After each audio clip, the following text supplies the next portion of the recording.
ধ্রুব word থেকে বাইরে বেরিয়ে এলো। আরমান ব্রো, দাদুর অবস্থা খুব একটা ভালো নয়, আবার হার্ট অ্যাটাক হয়েছে। আর তুমি যদি একটু স্ট্রেস দাও তাহলে কিন্তু আমাদের দাদুকে হারাতে হবে। এই ধ্রুব, আমার দাদুর যেন কিচ্ছু না হয়, এই কথাটা ভালো করে মাথায় ঢুকিয়ে নে। সত্যিটা এটাই আরমান দাদা, সবসময় তোমার রাগ আর জেদের ফল দাদুকেই ভোগ করতে হয়। ছাড়ো দাদা, তুমি ছাড়ো। এখনো শুনবে না আমার কথা, তাই তো? আরমান ছাড়ো ওকে। আরমানের বন্ধুরা আকাশ আর সুমিত মাঝে এসে ধ্রুবকে বাঁচালো। আরমান সম্পূর্ণভাবে ভেঙে পড়েছিল। সে একা গিয়ে দেওয়ালের পাশে ঠেস দিয়ে দাঁড়ালো, নিজের চিন্তায় মগ্নই ছিল। আর ঠিক তখনই গ্যালারির অন্য প্রান্ত থেকে দৌড়ে আসতে গিয়ে আস্থা ধাক্কা খেল আরমানের সঙ্গে। সে উপরে তাকিয়ে দেখল সামনে দাঁড়িয়ে আছে আগুনের মতো রাগে জ্বলতে থাকা আরমান সিংঘানিয়া। তুমি এখানে কি করছো? আমি দাদুর সঙ্গে আমার দাদুকে মৃত্যুর মুখে ঠেলে দিয়ে তোমার এত সাহস, এখানে মজা দেখতে এসছো?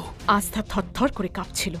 ও কোনোদিনই ভাবতে পারেনি যে ও যাকে বিয়ে করেছিল সেই মানুষটা এতটাও নিষ্ঠুর হতে পারে। আমাকে দাদুর সঙ্গে দেখা করতে দাও, প্লিজ সরে যাও। এই, তোমার এই মুখে দাদুর কথা একদম বলবে না।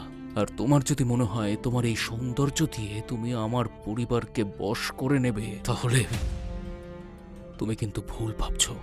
তোমার এই সৌন্দর্যের জাল তুমি অন্য কোথাও বিছিও, এর প্রভাব আমার উপর পড়বে না।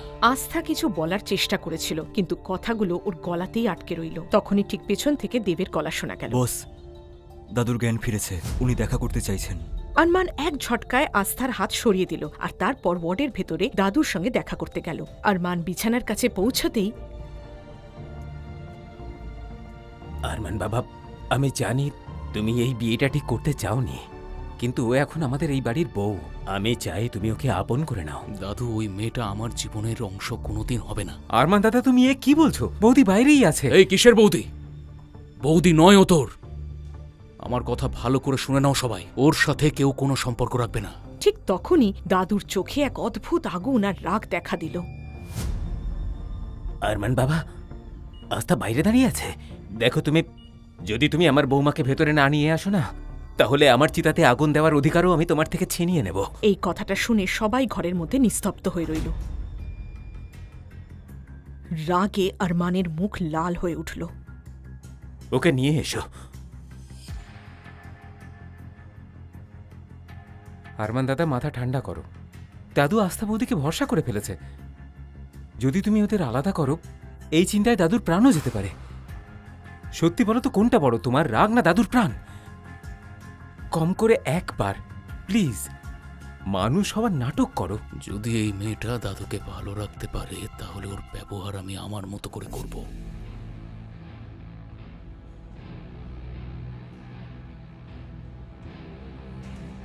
আমাকে মানতেই হবে, তুমি এসেই সবার আগে আমার পরিবারের দুর্বল লোককে কাবু করেছ।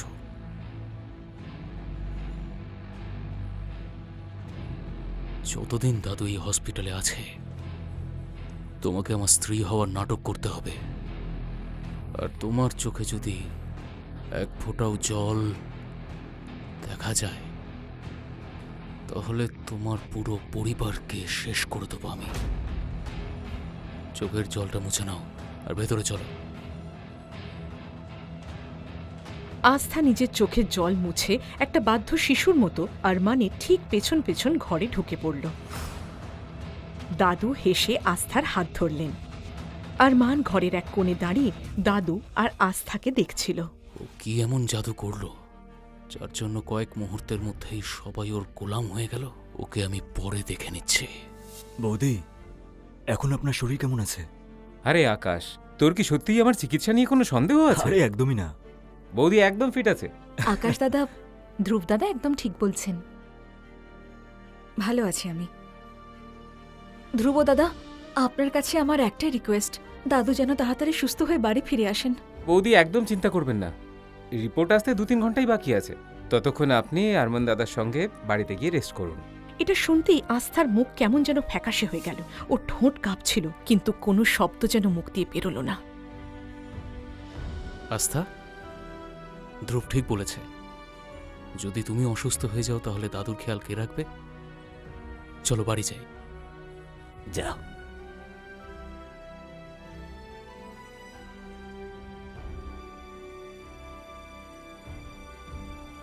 সুমিত, আমি যেটা শুনতে পেলাম তুইও কি তাই শুনলি? দাদার কি হলো রে? মনে হচ্ছে প্রদীপ ম্যাজিক জানে।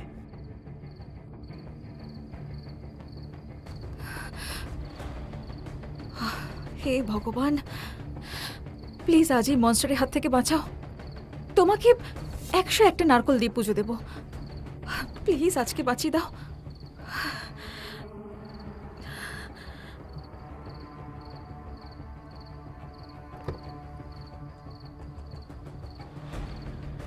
গাড়ি ম্যানশনে পৌঁছতেই আরমান পেছনে না তাকিয়ে ভেতরে চলে গেল।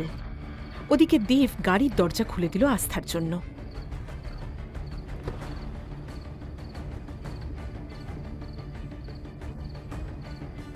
দেবদাদা, আপনি কি বলতে পারবেন বাকিরা কখন আসবেন? চিন্তা করবেন না, ওরা 3 ঘন্টার মধ্যে চলে আসবে। আপনার যদি কিছু দরকার হয় আমি এখানেই আছি, বলে দেবেন। দেব বুঝতে পেরেছিল যে আরমানের সঙ্গে একা থাকতে আস্থা প্রচণ্ড ভয় পাচ্ছিল।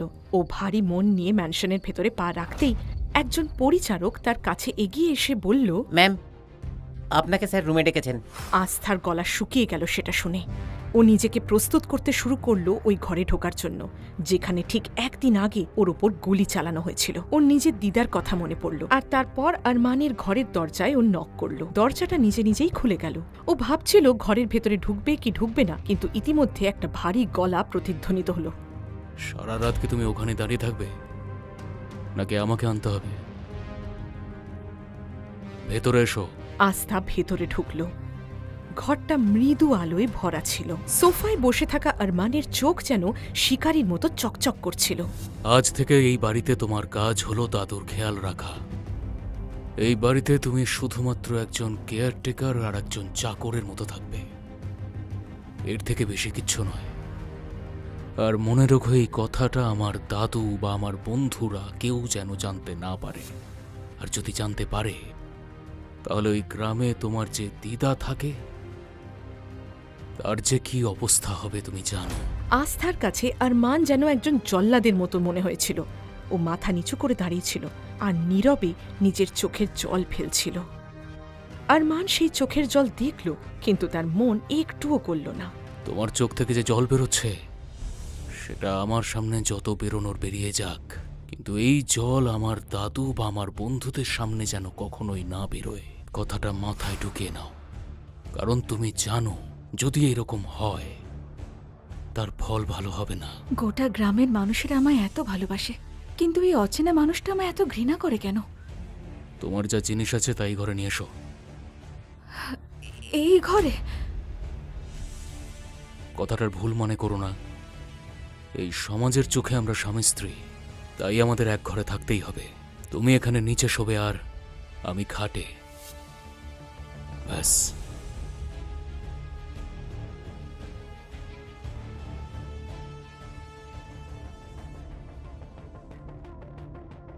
আস্থা দৌড়ে গিয়ে সেই ঘরে পৌঁছল যেখানে দাদু ওকে থাকতে বলেছিলেন, আর তারপর ফুঁপিয়ে ফুঁপিয়ে কেঁদে উঠল। কিন্তু তারপরে আরমানের হুমকি ওর মনে পড়ে যায়। তাহলে ওই গ্রামে তোমার যে দিদা থাকে তার যে কি অবস্থা হবে তুমি জানো। ও নিজেকে অনেক কষ্টে সামলালো। না আস্থা, এভাবে কাঁদলে হবে না। মনে সাহস আনতে হবে। দিদার দাদুকে সুস্থ রাখতে হলে তোকে ওই মনস্টারের মুখোমুখি হতেই হবে। আস্থা নিজের ছোট ব্যাগটা নিয়ে আবারও আরমানের ঘরে ফিরে এলো।